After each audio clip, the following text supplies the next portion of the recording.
আরে কি ব্যাপার ফুটো, হঠাৎ এদিকে? এই লেওরা আসলাম একটু ঘুরতে ঘুরতে, তাই ভাবলাম এইদিকেই যখন যাচ্ছি যাওয়ার সময় এক বোতল মাল নিয়ে যাই। বাহ, ভালো করেছে ফুটো, মাঝে মধ্যে এইদিকেও একটু আসবা। হ্যাঁ মারা, তা তো আসবোই। তা বলো ফুটো, কয় বোতল মাল দেবো? ও বেশি না, আপাতত এক বোতল মাল দে, আর খাতায় লিখে রাখ, পরে দিয়ে দেবো। বাকি? না না, তোমাকে আর বাকিতে মাল দেবো না। লেওরা, বাকি নিতে নিতে তোমার 1600 টাকা বাকি হয়ে গেছে, তাই তোমাকে আর বাকি দেওয়া যাবে না। আগে টাকা ফেলো, তারপরে মাল দেবো। নে লেওরা, বললাম তো খাতায় লিখে রাখ, পরে দিয়ে দেবো।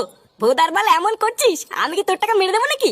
আরে না ফুটো, তোমার উপরে আর ভরসা নেই। খাতায় তোমার বাকি লিখতে লিখতে খাতার পেজ ফুরিয়ে গেছে, তাও এখনো আমি একানেও পাইনি। তাই তোমাকে আর বাকি দেবো না, আগে টাকা ফেলো, তারপরে মাল পাবা। তাহলে বারা কি দাঁড়ালো, তুই আর আমাকে ধারে মাল দিবি না, তাই তো? আরে না না, তোমাকে আর ধারে মাল দেবো না, আগে টাকা ফেলো।